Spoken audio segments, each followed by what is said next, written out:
आज हम cover up करने वाले हैं भाषा और संस्कृति यानी हिंदी, जो कि एक फाउंडेशन कोर्स है। बीए, बीएससी, बीकॉम, बीएचएससी, बीसीए, बीए प्रथम वर्ष के सभी छात्र छात्राओं के लिए कॉमन होता है, जो कि according to new education policy के आधार पर है। आज जो पाठ हम करने वाले हैं उसका नाम है शतरंज के खिलाड़ी, जो कि एक कहानी है और जिसके रचयिता प्रेमचंद इनके रचयिता है। सबसे पहले हम मुंशी प्रेमचंद जी का जीवन परिचय पढ़ेंगे।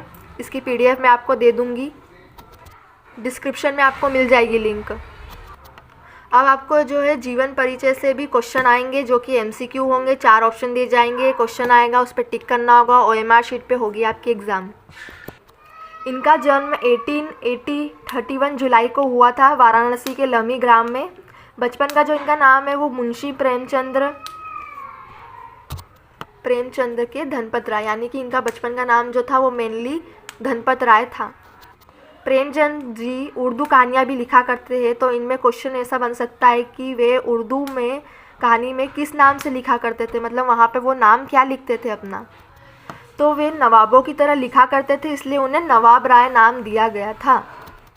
गरीब परिवार में जन्म हुआ, अल्प आयु में पिता की मृत्यु हो गई, जिससे जीवन कष्टमय रहा था। प्रारंभ में कुछ समय के लिए अध्यापक रहे स्कूल में। कुछ दिनों बाद असहयोग आंदोलन में सहानुभूति रखने के कारण उन्होंने सरकारी नौकरी भी छोड़ दी। बाद में शिक्षा विभाग में डिप्टी इंस्पेक्टर के पद पर नियुक्त या पदस्थ हुए। ये इम्पोर्टेंट है, डिप्टी इंस्पेक्टर। आप साथ साथ अपने नोट्स बनाते चलिए, मैं तो आपको बुक की जो पीडीएफ है वो प्रोवाइड करवाऊंगी ही। इन्हें लेखन का शौक था, तो इन्होंने बहुत अनेक पत्र पत्रिकाएं लिखी। उन्होंने अपना खुद का एक प्रेस भी खोला, जिसमें सबसे पहली पत्रिका जो थी उन्होंने हंस पत्रिका निकाली। अब हम इनकी थोड़ी सी भाषा पर ध्यान देते हैं। उर्दू से हिंदी में आए थे तथा उनकी भाषाओं में उर्दू की लोकोक्ति यानी लोकों में प्रचलित व मुहावरे जो वाक्य का अंग होता है तत्सम तद्भव का उपयोग किया है। साहित्यिक परिचय, इन्होंने 1 दर्जन यानी कि 12 उपन्यास और 300 कहानियाँ लिखी है। माधुरी और मर्यादा नामक पुस्तकों का संपादक किया। रचनाएं आदर्शवादी यथार्थवादी थी। समाज सुधार और राष्ट्रीयता उनकी कहानियों में लेखक में अधिकतर थी। प्रसिद्ध उपन्यास सेवा सदन, निर्मला, गोदान, गबन, रंगभूमि। कहानियों का संग्रह 8 भागों में मनोसरोवर नाम से प्रकाशित किया था। इनके नाटक करबला, संग्राम, प्रेम की वेदी। साहित्यिक निबंध अगर हम देखें तो कुछ विचार टाइटल देकर इन्होंने एक पुस्तक में लिखी, जिसमें अलंकारों का भी उपयोग किया और उसे प्रकाशित किया। प्रसिद्ध कहानियाँ पूस की रात, बड़े भाई साहब, नमक का दरोगा। संक्षिप्त चर्चा भाषा शैली, उन्होंने दलित वर्ग, पीड़ित वर्ग, नारी लिखा है, समस्या उजागर की है। इनकी फेमस जो है 4 प्रसिद्ध कहे अगर प्रसिद्ध 4 शैलियाँ जो है वो है वर्णात्मक शैली, व्यंग्यात्मक शैली, भावात्मक शैली और चित्रात्मक शैली। अब हम कहानी पे आ जाते हैं। तो आपको पता ही होगा कि प्रेमचंद्र जी को उपन्यास सम्राट भी कहा जाता है। ये प्रसिद्ध कहानीकार है। यह कहानी वाजिद अली के समय की है, जो कि लखनऊ के रहवासी थे, वाजिद अली शाह।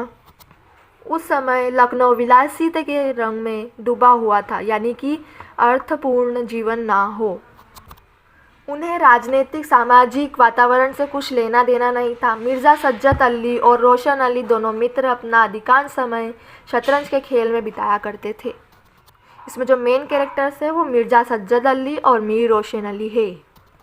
वे नाश्ता करते और खेलने बैठ जाते हैं, रात भर खेलते हैं, क्योंकि मिर्ज़ा साहब के घर पर कोई भी बूढ़ा नहीं था, इसलिए खेल उन्हीं के घर पर होता था। मिर्ज़ा साहब की बेगम को यह खेल पसंद नहीं था। एक दिन मिर्ज़ा साहब की बेगम ने सिर दर्द का बहाना बनाकर मिर्ज़ा साहब को अंदर बुलाने का प्रयास किया, पर वे नहीं गए। परंतु रोशन अली जो खेल में हार रहे थे वो उन्हें जानबूझकर धक्का देकर उन्हें भेजने की कोशिश करते, जिसके चलते वे खेल में गड़बड़ी कर सके। परंतु मिर्ज़ा साहब नहीं गए। उनकी पत्नी नाराज़ हो गई, वो आग बबूला हो रही थी। ये यहाँ पर मुहावरा का प्रयोग किया गया है, यहाँ पे ध्यान दीजिएगा। आग बबूला हो रही थी। उनका गुस्सा मीर साहब पर ज़्यादा था, इसलिए वे बार बार घर आ जाते और पूरा समय जो है बर्बाद करते खेलते रहते। मना करने के बाद भी वह जो है कमरे में गई और शतरंज की बाजी को उलट दिया। मीर साहब कमरे के बाहर टहल रहे थे। पत्नी का ऐसा रंग देखकर वे भाग खड़े हुए। अब मिर्ज़ा साहब के घर के बजाय अब खेल की महफिल मीर साहब के घर पर लगने लगी। लत के कारण गेम नहीं छोड़ पाए, सो प्लेस चेंज कर ली उन्होंने। मैं आपको एक सिर्फ सारांश बता रही हूँ, एक एक लाइन पढ़ के नहीं बता रही हूँ, जो क्योंकि पढ़ने का कोई मतलब नहीं, वो जो आप पढ़ेंगे तो ठीक रहेगा। मैं आपको पूरा जो कहानी है वो सुना रही हूँ एक्सप्लेन करके। मीर साहब की बेगम मीर साहब के अक्सर बाहर रहने से खुश थी, क्योंकि उनकी अनुपस्थिति में उनकी पत्नी अपने प्रेमी से बेखौफ मिला करती थी। अब इस परिस्थिति में उनके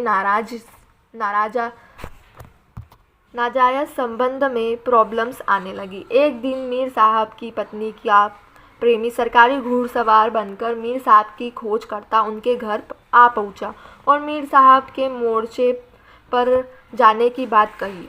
यह सुनकर मीर साहब के होश उड़ जाते हैं। अब अगले दिन से शतरंज की बाजी गोमती नदी के किनारे लगने लगी। गोमती नदी यहाँ पर शब्द आया है, ध्यान दीजिएगा। राजनीतिक दशा भयंकर होती जा रही थी। अंग्रेजी सरकार लखनऊ पर हमला करने लगी।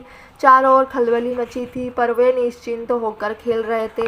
पीकर खाकर मस्त थे और खेल रहे थे। बादशाह वाजिद अली शाह को पकड़ लिया गया था और उस समय के वे लखनऊ के बादशाह थे। दोनों मित्रों